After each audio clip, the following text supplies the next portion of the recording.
right, guys, we're going to get started, and it's a 20-minute talk, but ES6 is a very deep topic, so I'm only going to be able to cover parts of it, so I'm going to get started here. My name is Adam. I live here in Asheville, and I've been coding since the late 90s, and JavaScript has kind of been the thorn in my side for many people. Who actually codes JavaScript maybe once a week at least? Okay, what about every day? Okay, so there's some people that use it every day. Who actually likes writing JavaScript? Nice, nice. Some people hate it, some people don't like it, but I think the way it's going now is a lot better than it has been, and it's going to only get better. So that's why I'm crossing the word out modern, because we need to start thinking about these techniques as just the way it is. We don't need to think this is upcoming. No, this is here now, and if we just start writing code like this now, we're going to be better in the next 5 years. So what actually is ES6?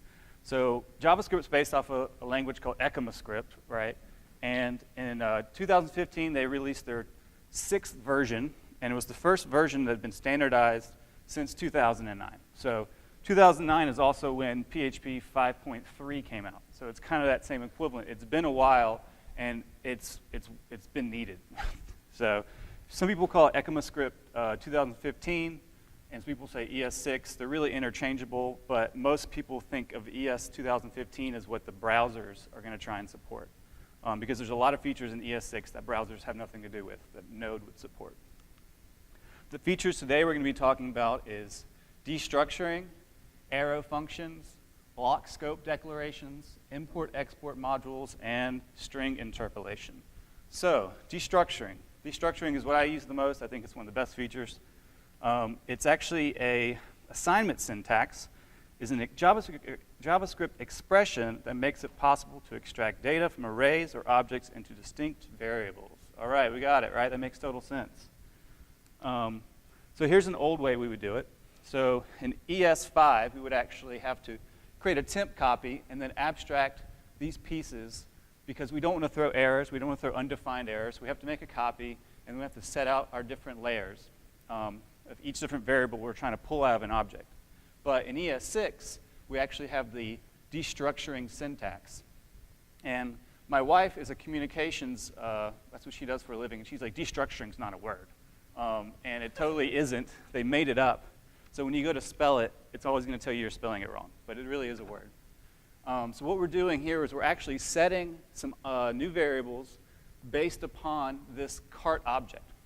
And it's semantic. It's one-to-one semantic here. So we are assuming that cart has a key, items, subtotal, tax, and shipping. And all of a sudden, those values are now inside those variables, and we can start using them immediately. And there's not going to be a falsie when you start using this. So if it's undefined, you can just put it in an if statement. It's going to be undefined. Now, if the cart.items is a falsy variable itself, then it could still be falsy. But if that cart.items doesn't exist, then it's going to be undefined, which makes it really nice and easier to write consistent JavaScript. So you can also do nested destructuring. So we can destructure an object that we're destructuring, and you can do that kind of in an infinite level. It gets really hard to read, so I wouldn't want to go more than 3 levels deep. But we can say that cart has cart.discount is an object, and we want to pull out type and amount out of that object. So we're destructuring the discount first, and then we're destructuring that even further. So think about how many lines of code that would take you in ES5 to write. 5 to 6. Now we can do it all in one line. We can also do reassignment, because sometimes variables aren't named the way we want to name them inside of our current scope. So we can say, okay, items might be being used a little bit above this, and we don't want to have a conflict. So let's destructure items, and then let's rename it cart items. And then we can start using cart items inside of our context, just like we would any other variable. You can also destructure inside of loops, which is really cool. You can save a lot of lines of code, and you can kind of get just what you want inside of your loop as you're breaking apart this new cart items object. So you can destructure inside of a function argument as well. So now you can take that same destructuring syntax and put it inside of a function. Imagine having to write this in ES5, right? We'd have to take that original syntax and break them all into separate variables. But inside of here, we can actually do it inside the parameter, the argument. You can also set default values when you're destructuring.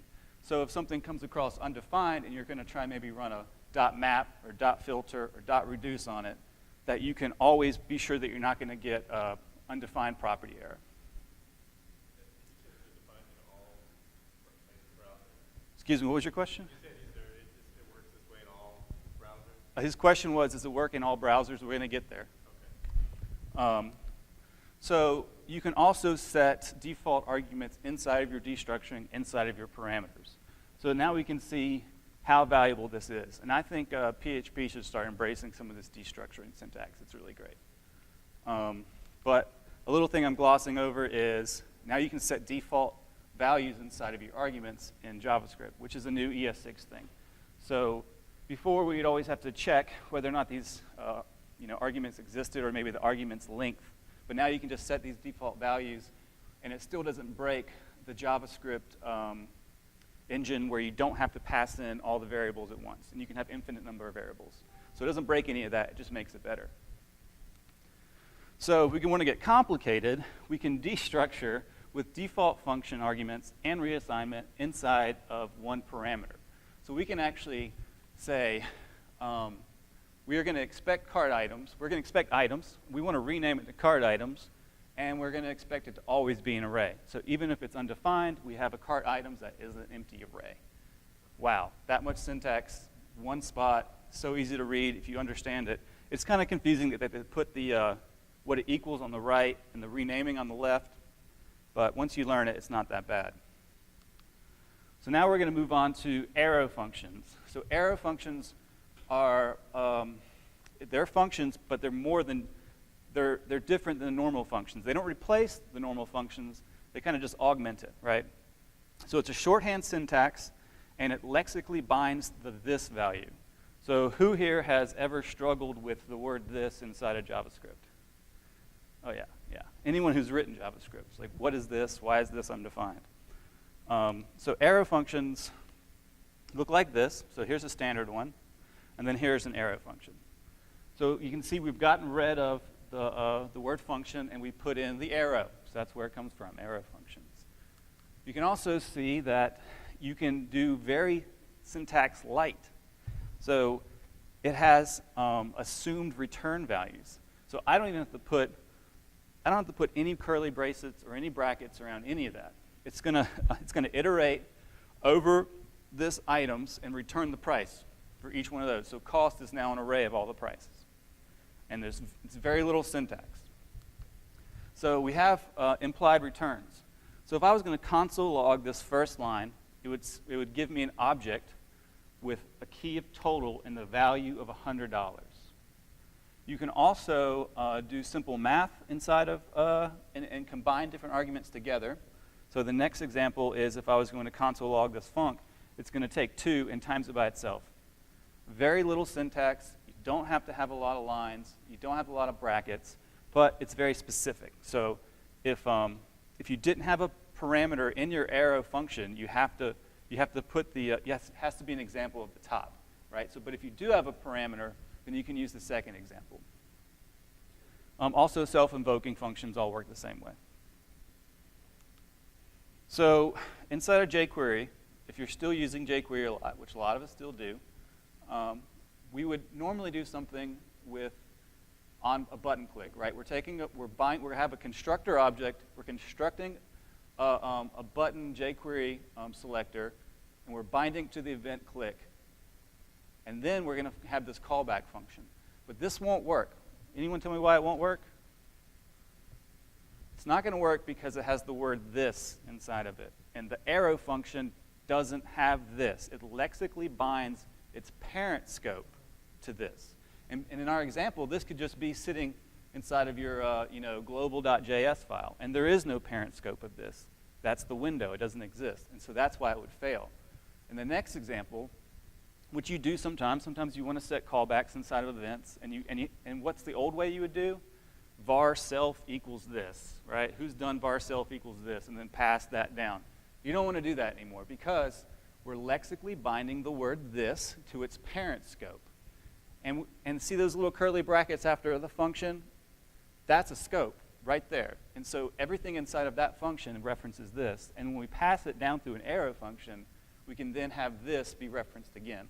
So it also saves time, and it saves some sanity, because you're not having to pass around this object called self or instance. So the arrow functions can be directly related to block scope declarations. So in block scope declarations, our newest keyword we can use is let. It's different than var, and it's different than const. So const is a constant, var is a variable, and let, we're letting this thing exist inside of our current block scope declaration. Now, what is block scope declaration, right? So if we look at our first example, that's valid code, right? You can just define your own block anywhere. Those little curlies are found inside of for loops, while loops, and it's at the end of a function, right? And anytime you see those curlies, you're defining a block scope. So when we're using the let inside of this block scope, and then we go outside of it and we console it, it's going to be undefined. That let first name does not exist outside of those curlies. But var does, right? Because var doesn't really care. You can also use let inside of your loops, and then you would never, that reference of I wouldn't exist outside of your loop. And I've run into it where you have multiple loops inside of loops, and maybe you forget that you're using similar variable names, and you're getting the wrong key, right? So that's not going to happen now, because I doesn't exist outside of this loop. So down the page, you could use I again. You don't have to reset it. You know, it's not going to have conflicts. So any questions on arrow functions or block scope declarations, because it's kind of confusing. Does let also, does it go down into like child block declarations? The question was, does let go down into child block declarations? And it does, right? But it doesn't go out to parents. And the child block, I mean, the declaration doesn't have to be a for loop or an if statement, which it is naturally. But so you could just put that anywhere you want and define anything you need. How does let scope work with recursion? How does let scope work with recursion? I don't know. I haven't used it, but I would think that if you're recursing and you're coming back into the function, then you're going to have that let variable again, and it's going to be redefining itself. So you would do something like, if a parameter that's being passed in on the recursion is undefined, do my default. Otherwise, use the recursive value. But you're going to have to, that let is going to be in the recursive function, so it's going to be redefining itself every time. So now we're going to move on to import exports. So who here has used PHP namespaces at all? Yep, it's very similar to that. I think it has a little bit more power, and I kind of like it more than the namespaces. And they work together, right? So we have import. We're going to be importing. We're using a statement to import all this stuff into our JavaScript file. And the way that we figure out what we're going to import is we have another file where we declare exports. So unless you have declarative exports, your imports aren't really going to work as well together. So there's not really an equivalent for ES6. There's a require, or there's a common JS, but that's really just going to be looking for other files and importing them, through their own methods. This is a native ES6 method. So if we wanted to use React, Angular, or Ember, we're going to import it. And the thing to realize is that it's making an assumption that these exist in your npm modules folder, because we don't have a path, right? We can also destructure within our import statement. So when I import React, it is an object that has React.component, but I don't want to use that. I just want to use component. So I'm actually destructuring on the import as well, which is really nice. Aliasing gives us the ability to import anything we want and call it anything we want. So again, it fixes the main issue with JavaScript I found was global scope and not contaminating the global scope. We can name things anything we want, anywhere we want.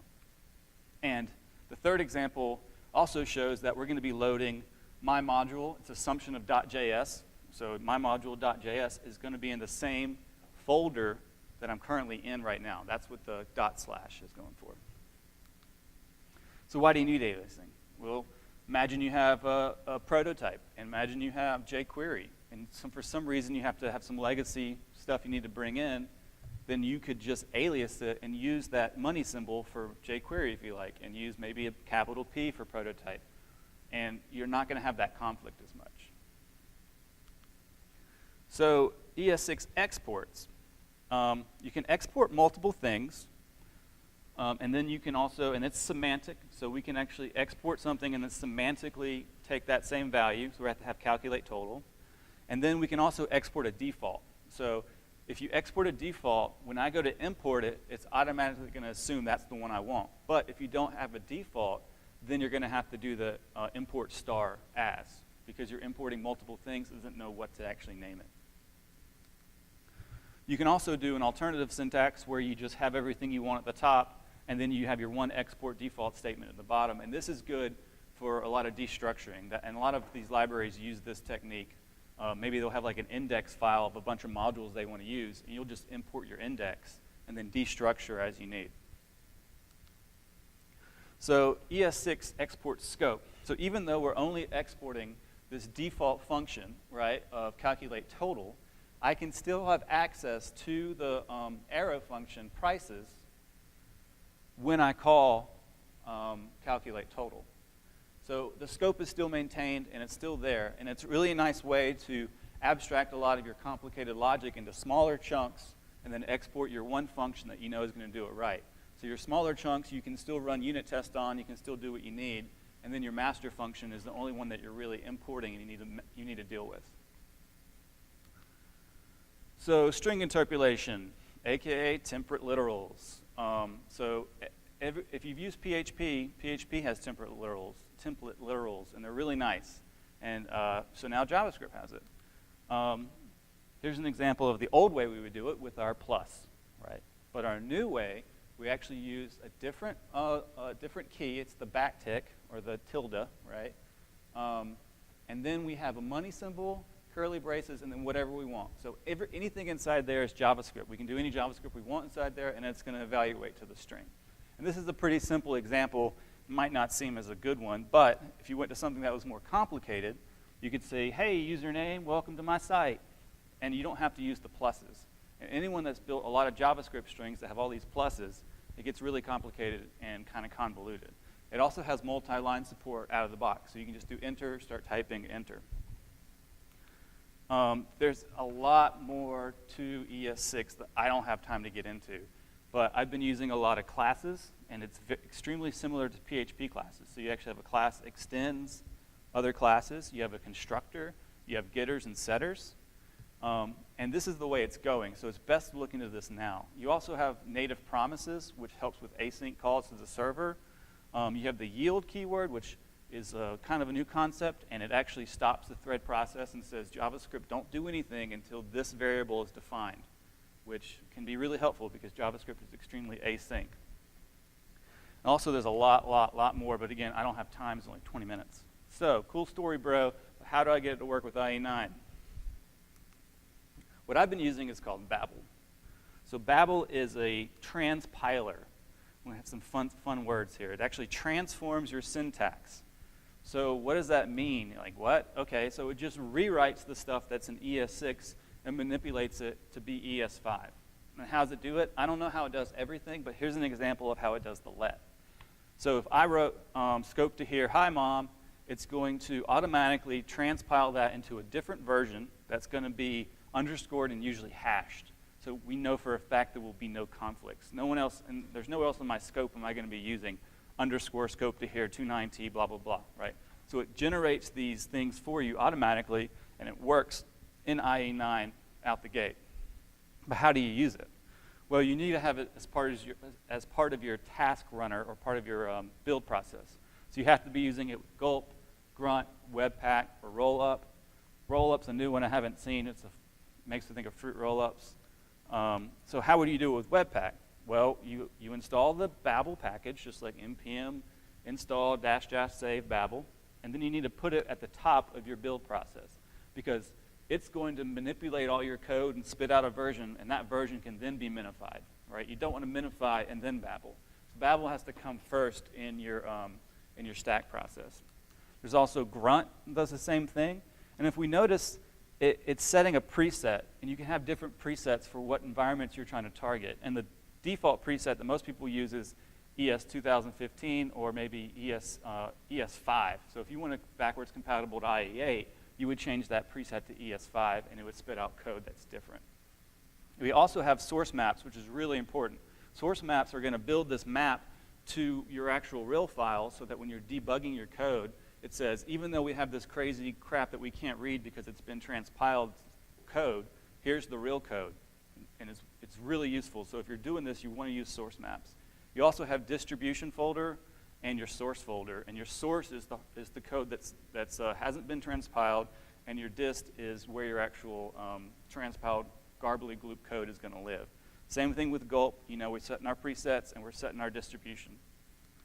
And that's really it. I'm kind of out of time. My name's Adam, but I'm here, and you got any more detailed questions, just come talk to me.